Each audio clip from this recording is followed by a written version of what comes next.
Hey everybody, thanks for being here. I'm really glad that everybody is here tonight.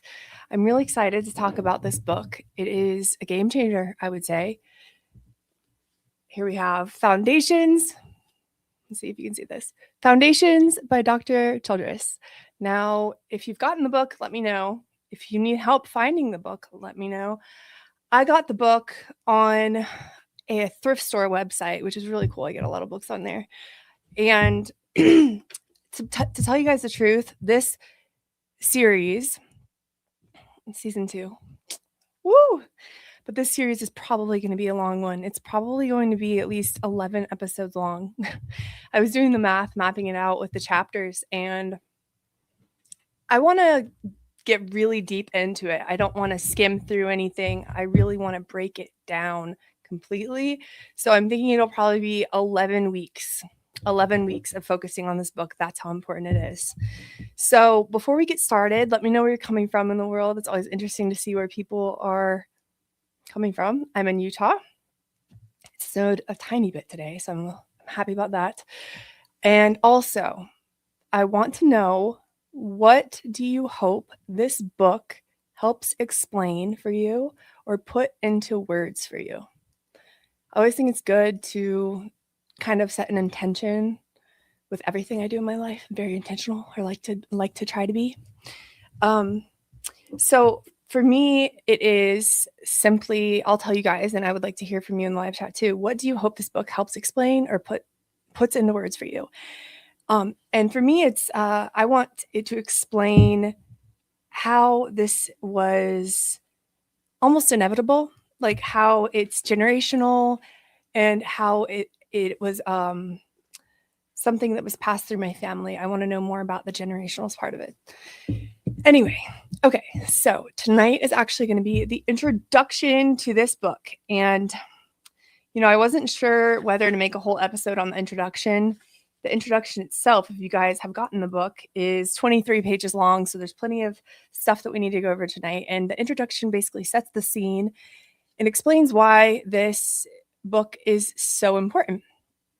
So I'm excited to get into it. I made a slideshow, which is hopefully going to be interactive for everybody. And my main goal with this, by the way, is I have a few goals, but one of my goals is to make this more digestible. I think sometimes it can be very clinical and dry, although a great book. And I hope to make it easier to digest and maybe more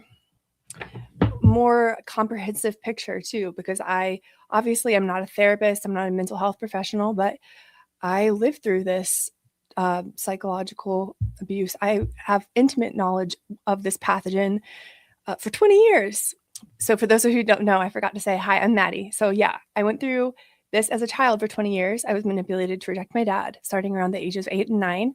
Then I realized the truth around the age 28 when I had 2 kids of my own already. And it was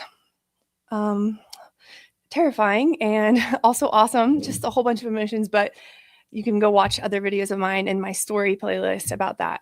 Let's just get right into the book. So I think this book is so important because clarity changes everything. And Dr. Childress in this book, Foundations, doesn't just explain parental alienation. He doesn't just list the symptoms, explain how it happens. He presents what you're actually dealing with, the pathogen itself. He exposes the pathogen itself. So whether or not you agree with every piece of information in here, one thing is undeniable, in my opinion.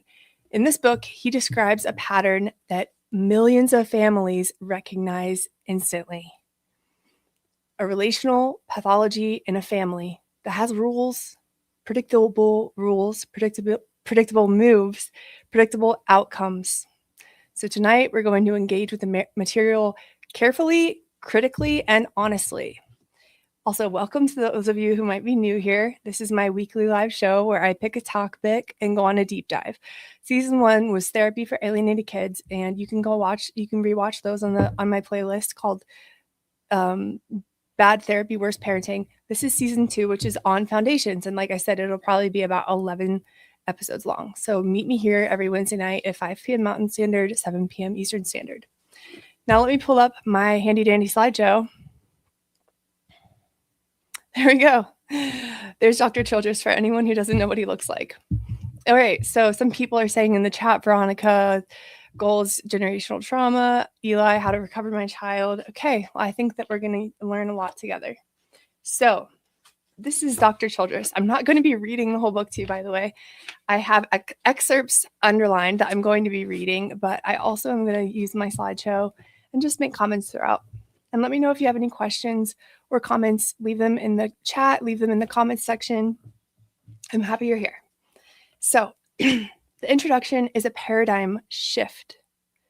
In order to understand the rest of this book, we need to understand the history of this abuse, so-called parental alienation, and you'll understand why I use air quotes in a moment.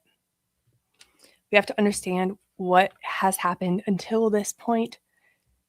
First, Dr. Childress says, the term parental alienation is used in discussions by mental health and legal professionals to characterize a set of family dynamics in which a child is influenced by one parent into rejecting relationship with the other parent. This is familiar to all of us. Parental alienation is often alleged in high conflict custody disputes. So, despite the term parental alienation being used in professional contexts, the actual construct lacks a defined meaning within clinical psychology. This is the problem at hand. And by the way, this book was written in 2015, 11 years ago. So we have to start with understanding the construct and the history of it. Let's do that. Here is the current paradigm that we've been working with since the 1980s. So the construct of parental alienation was popularized in the 1980s by a psychiatrist known as Dr. Richard Gardner, who proposed a set of 8 anecdotal clinical indicators for recognizing this so-called parental alienation, which is what we usually call this abuse. Now, he also noted a few things about it in his observations, that it typically occurs following a divorce or separation. Like I said, it's often alleged in high conflict custody disputes, but like I mentioned previously, it lacks a defined meaning within clinical psychology. And that was the problem. There we have Dr. Richard Gardner. If you've been in this space even, let's say, 10 minutes, you'll probably hear of him and how controversial he is. And I'm not here to endorse him tonight. I'll make that clear. But we need to get into the history of the term. That there is Dr. Richard Gardner. He popularized the construct of parental alienation in the 1980s. However, like I said, none of these proposed indicators, his 8 indicators, have any psychological principles that are established within professional psychology. They were all developed by Gardner as representing what he claimed was a new psychological syndrome, which he dubbed parental alienation syndrome, aka PAS. And I need to be clear with you guys. This child psychological abuse that has been called parental alienation absolutely exists. But there is an issue with the construct presented by Gardner in the 1980s. There is an issue with this parental alienation syndrome construct. And that is because it is not based in any established psychological principles. According to Gardner and the supporters of the PAS model, these 8 diagnostic indicators, which are all anecdotal, may or may not be present in each individual case. And he also had the degree of alienation on a spectrum, a range from mild to moderate to severe. And he had no clear way of which criteria would place a child in what part of the range. It was very unclear what would constitute mild alienation versus moderate or severe alienation. This is where it gets even more controversial, so buckle up, guys. So, even Dr. Childress writes this in his book, and I will emphasize it too. The clinical phenomenon identified by Gardner, this abuse that I went through, that perhaps you are going through, or maybe your kids are going through too, or maybe you've noticed it in society and you're just curious, or maybe you're a professional working with people going through this abuse. The clinical phenomenon of this abuse that he identified is valid. It's valid. However, two things can be true at once. The abuse he identified is valid, and the criteria he set up, aka parental alienation syndrome, is not. Okay, this is what Dr. Childress is positing. I am convinced of his point of view. I am. But I encourage everybody to make up your own mind. Don't take my word for it. Get the book, read it yourself, and then listen to the other side too. Listen to other people on the other side of the spectrum who argue for the syndrome itself. Make up your own minds. Anyway, so here's how it gets more controversial. The PAS model proposed by Gardner was met with much skepticism, and it also became quite controversial because Gardner proposed that the presence of PAS, despite being a vaguely defined theoretical construct, was often associated with false allegations of sexual abuse made by mothers against fathers in custody disputes. Gardner proposed that mothers use false allegations of sexual abuse as manipulative tools to gain advantage in post-divorce custody proceedings. This compounded the controversy surrounding PAS. And this is the interesting part to me. Dr. Childress comes to the conclusion, actually, quote, both sides in this controversy are correct. The clinical phenomenon of parental alienation is authentic, but Gardner's description of the construct is inadequate.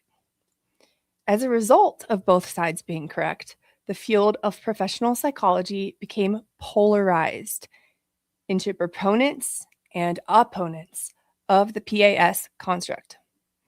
The proposal for a new diagnosis of parental alienation syndrome in professional psychology immediately drew supporters who advocated for the existence of this clinical phenomenon.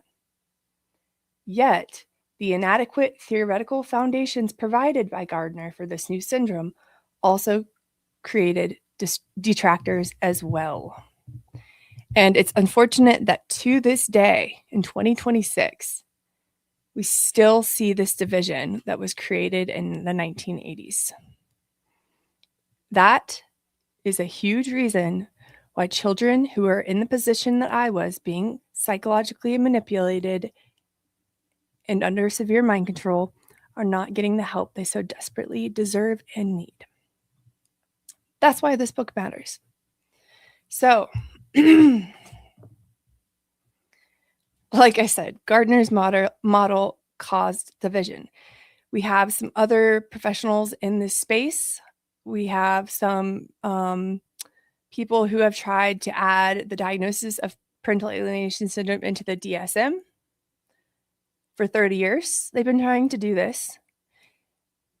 And now they're trying to add just parental alienation by itself without the syndrome part into the DSM. So they're still just on this hunt, on this mission to add it into the DSM. Now, the phrase junk science, which you might hear sometimes, that was coined to describe the lack of scientific support for the parental alienation syndrome model. That's why things get a little confusing when you find detractors who believe that parental alienation doesn't exist, because they have a little truth on their side. Hear me out. Okay, so is it junk science? Anything that proposes that parental alienation syndrome exists? I would argue yes, because I did not have a syndrome. Kids who are experiencing this do not have a syndrome. They have an abuser. I did not have a syndrome, a constellation of symptoms coming from no identifiable cause. I had abuse going on. And the cure for a syndrome, usually not known. The cure for abuse, removal from the abuser, protection from the abuser. So when you hear people saying it's junk science, I would encourage you to just, take a deep breath. At first, when I heard that, I was all up in arms 3 years ago. I was like, how could people say that? Of course it's real. Saying it's junk science to support the syndrome aspect is not saying it's not real. It's saying that this is not a syndrome.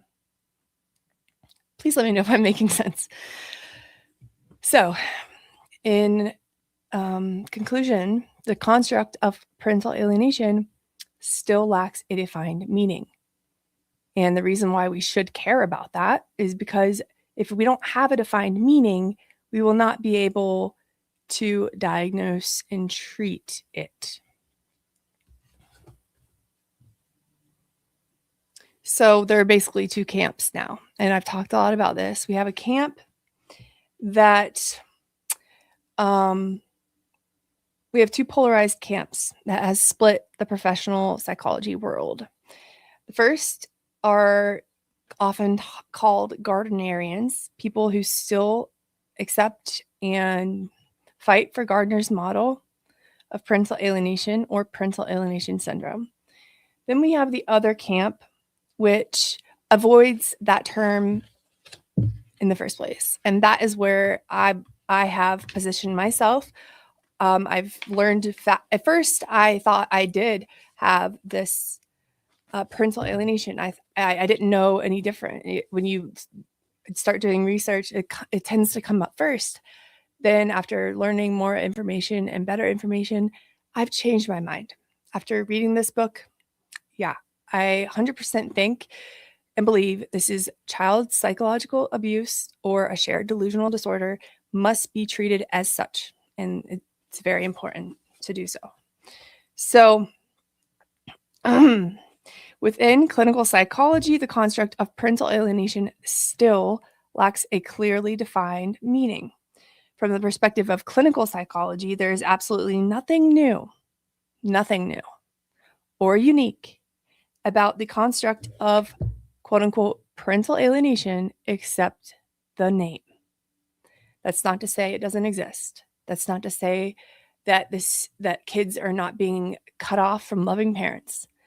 That's to say that this construct proposed by Gardner in the 1980s is not found in any professional psychology or clinical literature. It just is not.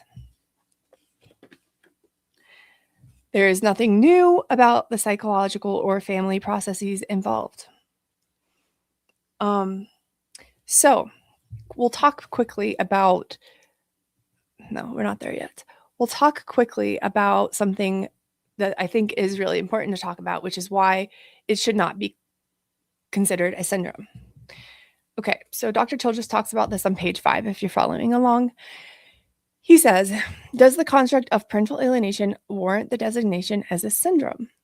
Well, the definition of a syndrome according to the Merriam-Webster dictionary at that time in 2015 is, number 1, a group of signs and symptoms that occur together and characterize a particular abnormality or condition. 2, a set of concurrent things as emotions or actions that usually form an identifiable pattern.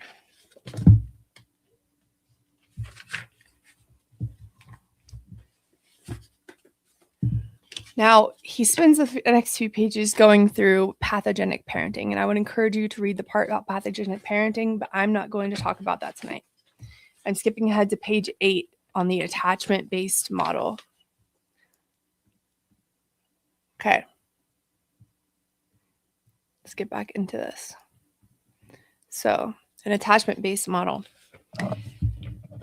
The clinical phenomenon of parental alienation, according to Dr. Childress, well, not according to him, it's actually already, this is just the truth of how it is comprised. He points it out. All of this is just him pointing out what already exists in psychology. It has 3 component psychological levels. And an overall clinical description of this abuse incorporates all 3 levels of analysis. So, at the core of this abuse, and this is probably not news to anyone, but what it represents is a child triangulated into a spousal conflict through the formation of a cross-generational coalition, usually with a narcissistic or borderline parent. Now, in this cross-generational coalition, the child is being used by the narcissistic or borderline parent in a role reversal relationship. And they're being used as what's called a regulatory object. We will get into all of this. If it's not making sense to you or you haven't heard of this before, please bear with me. Once you get it, it'll blow your mind.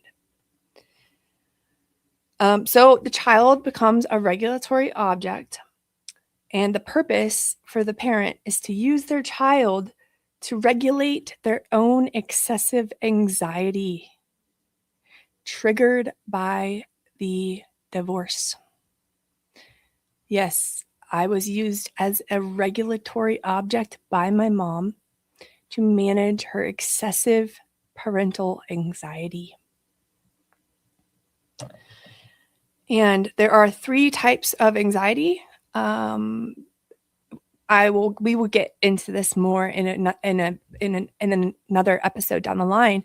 I'll briefly mention them. However, they are narcissistic anxiety, borderline anxiety, or trauma anxiety.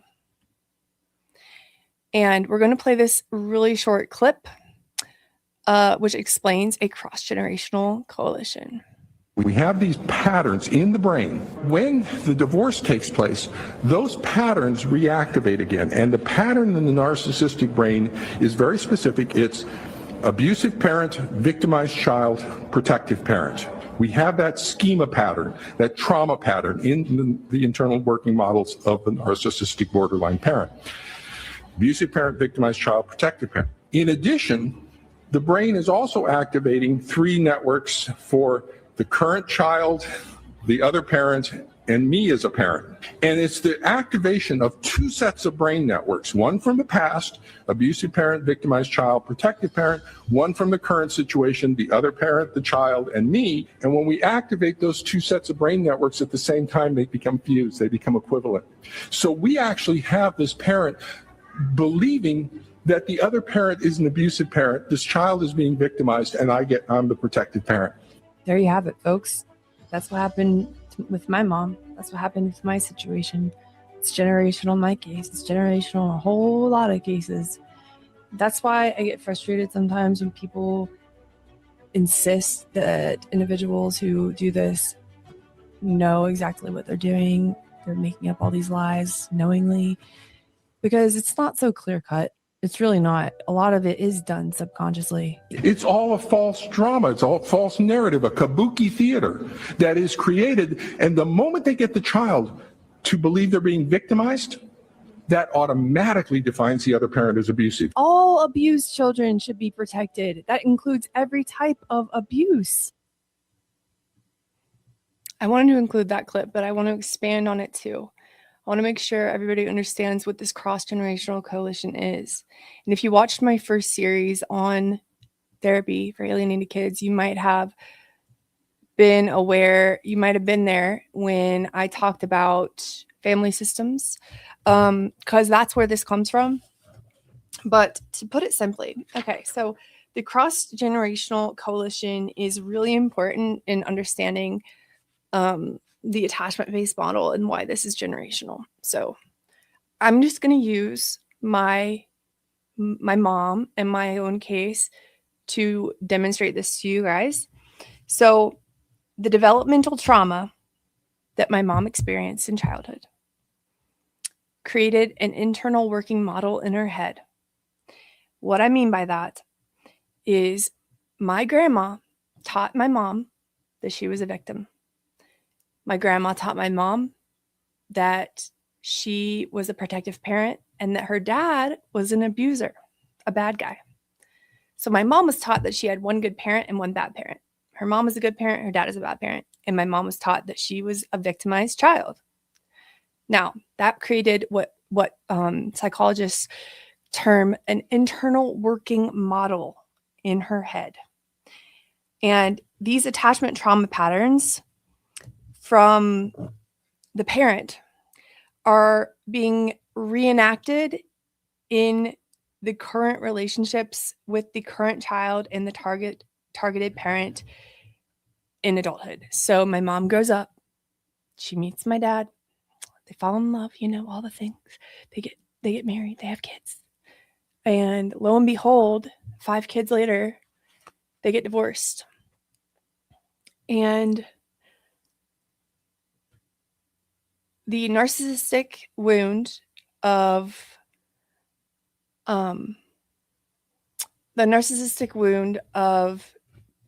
being not the best in everything, the narcissistic injury and the borderline anxiety, fear of abandonment, all of this anxiety gets triggered, and the trauma anxiety gets triggered during my parents' divorce. And my mom, in her brain, her relationship with my dad, my relationship with my dad, and her relationship with me becomes fused with the internal working model she developed in childhood. Suddenly, she is the protective parent that her mom was. Suddenly, I am the victimized child that she was. And my dad is the abuser, the bad guy, just like her dad. That's how this happens generationally. It's a trauma reenactment narrative. Through the reenactment of childhood attachment trauma into the current family relationships, the narcissistic borderline parent is able to obtain psychological mastery over the childhood experience and over the associated trauma-related anxiety that is embedded in the parent's attachment networks. So, this cross-generational coalition we're going to go way deeper next week, but I'm going to mention it here today. So here we have more about the paradigm shift. The paradigm shift is really important because we have the PAS model. We have the PAS model proposed by Gardner, and we have the attachment-based model proposed by Dr. Childress. And the basic differences are, number one, PAS model is dimensional. It's on a range, like I said, from mild, moderate to severe. With the attachment-based, it's either present or absent, black or white. You have it or you don't. It's like a litmus test. You can't be half pregnant. It's like taking a pregnancy test. All right. PAS model, you have 8 anecdotal indicators that may or may not be present. You don't have to have all 8 to be having this syndrome. The attachment base, you have 3 diagnostic indicators, and they all must be present. The most important difference, however, between the PAS model and the attachment-based model proposed in the book Foundations that we are reading is that in the PAS model, there is no definitive treatment recommendations. However, in the attachment-based model, there's a specific treatment process. Yay! This is good news, guys. Good news. Great news, even. And the treatment process does involve, by the way, a protective order. More on that later.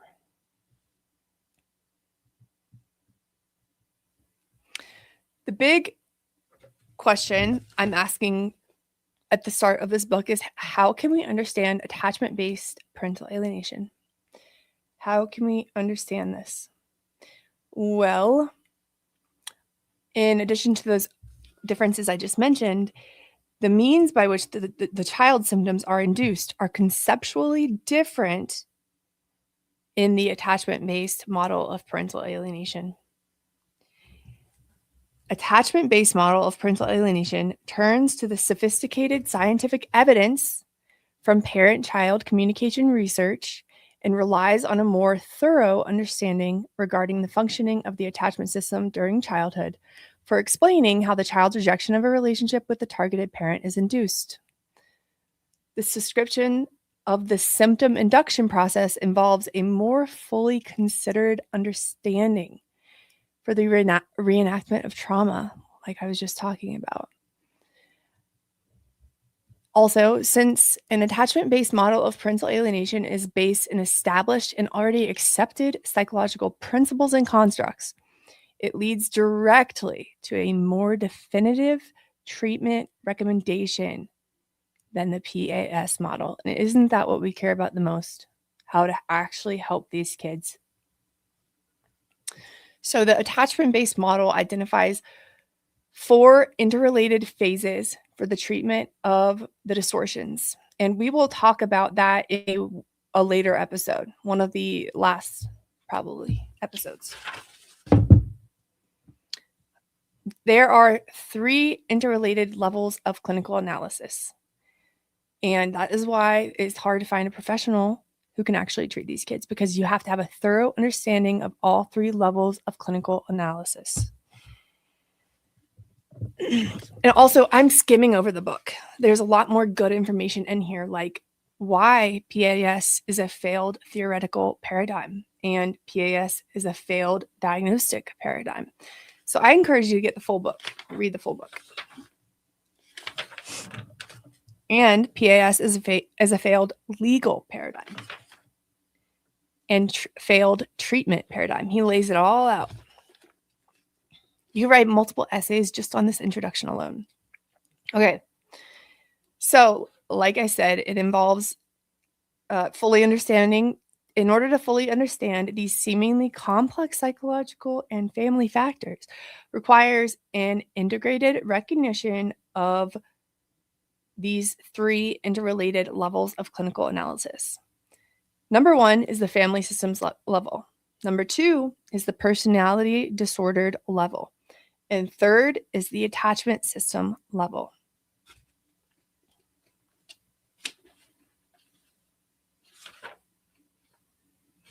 A complete understanding of the psychopathology requires a conceptual understanding of the process across all 3 distinctly different yet interconnected levels of analysis.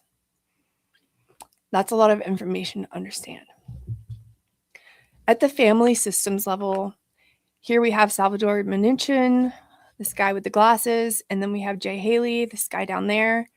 And I talked about this in my other video about family systems therapy, which is super interesting, but I'll give you a brief overview here. So according to Dr. Childress, and by the way, other research established in professional psychology, the family systems processes involve the family's inability to successfully transition from an intact family structure united by the marital relationship to a separated family structure that is united by the ongoing parental roles for the child.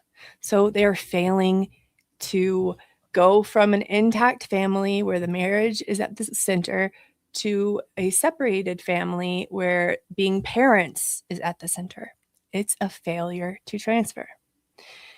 Also, we have, like I said, the formation of cross-generational coalitions, which is not Dr. Childress' idea, by the way. This all came from the work of Minuchin and Haley, pictured in this slide. So essentially what happens, like I described already, is that the childhood attachment trauma of the borderline or narcissistic parent is triggered by the separation, and that distorts the family's ability to transition into a separated family structure. And at the foundational core, for, if you're wondering, for triggering this psychological and interpersonal dynamic, also aka abuse, is the reactivation by the divorce of the attachment trauma networks from the childhood that are in the internal working models of the parent's attachment system. Let me know if this is all clear to you guys. I can talk about it more if it's not clear. But I think that I've covered that enough for tonight's video. Here's a picture of what is called a cross-generational coalition cut off of the mother. It's also known as an inverted hierarchy. So you can see here the father and the child.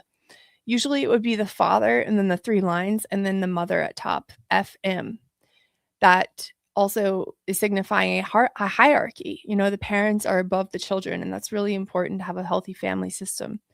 But in this case, the mother has been cut off and put below the father and child. And now the child is brought up to the parent's level.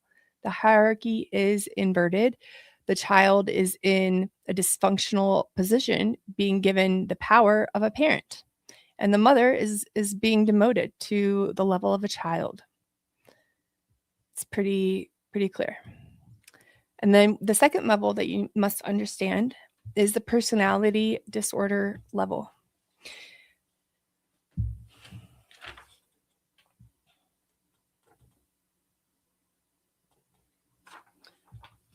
I'm really going fast through this book.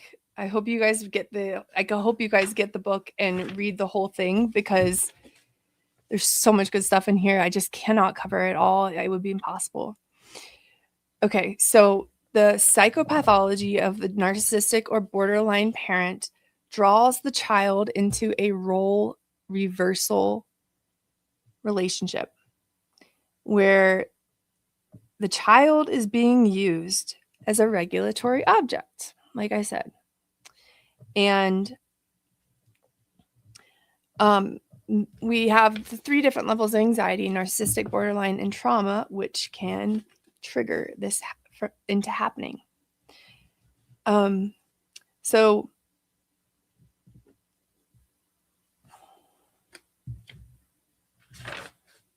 we'll talk a little bit about the effect on the child. Oh yeah, no, first I want to say something else. With the personality disorder level, you might wonder, how could so many people in this parent's life, in this child's life, watch it happen and do nothing? Well, Dr. Childress refers to these people as bystanders.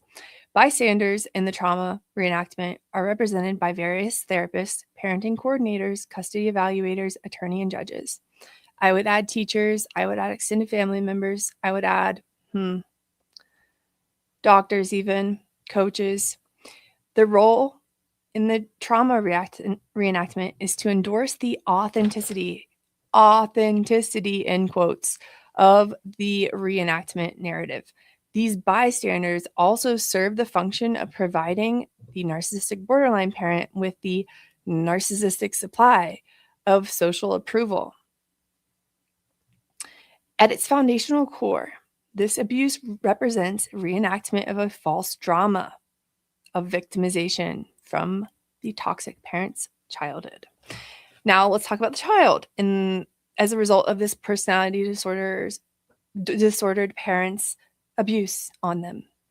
So the child, this is a direct quote from Dr. Childress, the child, for his or her part, is caught within this reenactment narrative by the distorting psychopathology and invalidating communications of the narcissistic borderline parent that nullify the child's own authentic self-experience in favor of the child becoming a narcissistic reflection of the parent. Oh boy, this is exactly what cult leaders do, and that's why they refer to it as cult-like parenting, because what the parent wants to do is take it. Also, you have this child, they're their own self. They have their own authentic identity. Here's what the pathogenic parent does. They replace the child's authentic identity with a false identity. And that false identity, you better bet, is almost an exact replica of that pathogenic parent. And this is how the pathogen can spread from the parent to the child. If the child for whatever, I mean, I'm sure we're going to get into it in this book. If the child cannot resist, if the child does not resist, if the child is particularly malleable or vulnerable, they can end up taking on that pathology for life. It's scary. That is the worst effect of this abuse. Thank God it doesn't always happen like that. But that is the pathogenic parent's goal, to erase their child's authentic identity. Sick, twisted, I don't know. There are no words for how depraved that really is. But I'm going to finish that paragraph. Dr. Childress writes, under the distorting pathogenic influence of the narcissistic or borderline parent, the child is led into misinterpreting the child's authentic grief and sadness at the loss of the intact family, and later the loss of the affectionately bonded relationship with the targeted parent, as representing something bad that the targeted parent must be doing to create the child's hurt. So they misattribute the sadness at the loss of the intact family structure, the sadness that every kid feels when their parents divorce, and possibly the loss of their other parent. They misattribute that sadness as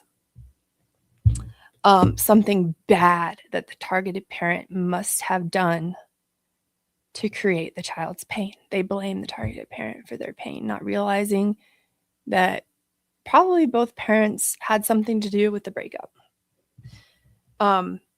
The misinterpretation by the child for an authentic experience of grief and loss is further inflamed by distorted communications from the narcissistic borderline parent that transform the child's authentic sadness into an experience of anger and resentment toward the targeted parent.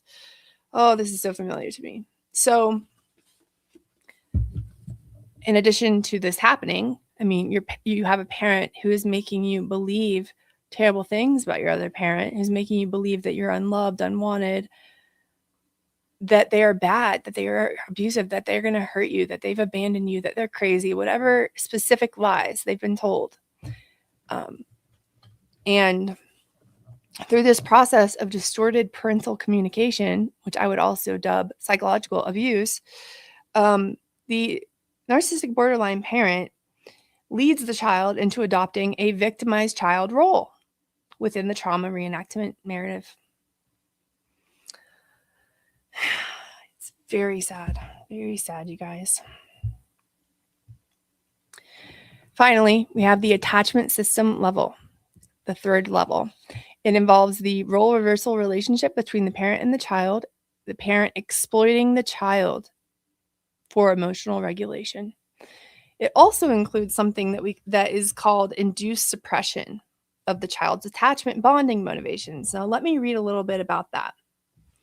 So, the origins of this process and the attachment trauma networks of the narcissistic borderline parents will be examined with a particular focus on the induced suppression of the child's attachment bonding motivations.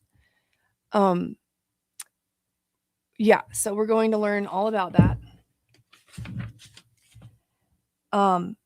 He's going to go deep into that. A part of that is what I already mentioned, replacing their authentic self with the false self, and the misinterpretation of the grief that they would naturally feel upon having their parents divorce. I want to play this video. It's about 2 minutes long. Our adversary. It's from a video that I've already done with Dr. Childress, a reaction video. So hopefully this will give you guys an understanding of the pathogen. In this campaign to recover your children is not a person. It's not your ex-spouse, nor is it a system. It's not the mental health or legal system. Our adversary is a pathogen. A pathogen is like a virus, only this particular pathogen is not a physical virus like smallpox or polio. This pathogen is a psychological pathogen. A psychological pathogen that lives in the attachment system of your ex-spouse. The attachment system is a set of brain networks responsible for the capacity to feel and express love. So whenever we're talking about the attachment system, we're talking about the way the person experiences and expresses love. You can consider the words attachment system and love as being interchangeable. The only difference is one is technical speak and the other is common speak. The pathogen we're fighting was created by childhood trauma that was inflicted on love, on the attachment system of your ex-spouse long ago during their childhood. This childhood trauma to their attachment system, to their system for handling love, has left lasting scars and damage that is now being expressed in what you're now going through in being alienated from your special and beloved child. Parental alienation is essentially the transgenerational transmission of attachment trauma from the childhood of the narcissistic borderline parent into the current family relationships. The pathogen we're up against is a trauma pathogen, and it's a trauma to love. Before I begin describing the process by which we're going to rescue and recover your children from the psychological trauma of parental alienation, let me describe our adversary, the pathogen that's creating parental alienation. The psychological trauma experienced by your ex during childhood twisted and distorted key information structures within the attachment system of during their formative period. These damaged information structures in the attachment system of your ex-spouse are now severely distorting their capacity to express and manifest love.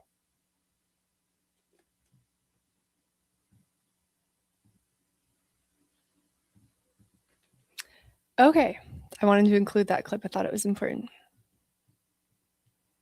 Let me try to, okay, here we go. Still trying to figure out how to work this slideshow. Okay, now I want to show you guys something. Next Wednesday, we're getting into part 1. That was not even part 1. That was the introduction to the book, guys. And I talked for 46 minutes so far. Here is the table of contents for the book. It's not too late. Grab your copy. Foundations, Dr. Craig Childress. Okay, so it's not too late. Here is the table of contents. So, as you can see, it's 4 parts, and I just did this, the introduction. That was all this video was tonight. We have part 1, part 2, part 3, part 4. Now, I will read to you the table of contents so that you know what to expect over the next 11 weeks. It's a long time. Okay. So we have part 1 is the family systems level. Chapter 1, family transitions. Chapter 2, barriers to family transitions. So next week we'll be on that. We'll be on the family systems level. You have to understand it all. Part 2 is the personality disorder level, and I'm going to split that part up into, I think, 3 episodes. We have chapter 3, which is the personality and attachment. We have chapter 4, which is the driving engine of alienation. Chapter 5, the role reversal core. Chapter 6, inducing the symptoms in the child. This is pretty dark stuff, but it is really helpful to understand. Then we have part 3. So that's the attachment system level, sorry. Chapter 7 is the trauma reenactment narrative. Chapter 8 is the child's experience. I believe I'm also going to be doing 3 episodes on that part 3. So there's going to be, I think, 1 episode on part 1, family systems, 3 episodes on the personality disorder level, 3 episodes on the attachment systems level, and then part 4 is professional issues. So that will be probably another 3 chapters. And then we will see if you guys are interested, I can try to reach out to Dr. Childress and see if he will come on for a special, I don't know, interview or Q&A after we've gone through the entire book. Let me know if you guys think that would be helpful for people out there. I can't guarantee it, but I can always reach out to him. So yes, this book is going to be difficult to read if you're in the midst of this trauma. It is also essential to read if you're in the midst of this trauma. If anything tonight has been insightful or has made you think, oh my God, that's why this is happening. That's why that happened. That's what's going on. This is helping me make sense of things. Get your hands on a copy of Foundations. I'm not going to be reading all of it, guys. I'm not even going to be reading most of it. So I've just like highlighted certain portions I will read, but sometimes there are like pages I will skip. So I encourage you to get the whole book. And I'm going to come prepared with my own slideshows and having done my own research. If you have any particular questions or topics you'd like me to do further research into for the live show on Wednesday nights, I'm happy to consider that. So please email me if you have that inquiry. It's the Anti-Alienation Project at gmail.com, no spaces, all lowercase. And I will be happy to include anything else you want to learn or dive deeper into. I hope this has been helpful for people out there. I hope that you guys are excited for this series, as excited as I am for this series. I was thinking before deciding on this book, I was thinking, how can I learn the most for myself while also providing the most value to other people? And I just knew that it had to be the work of Dr. Childress. So if you want to really understand not only how this pathogen operates, why it operates the way it does, and why you've ended up in this situation, not only that, but also how to identify and treat it for your children, stick around.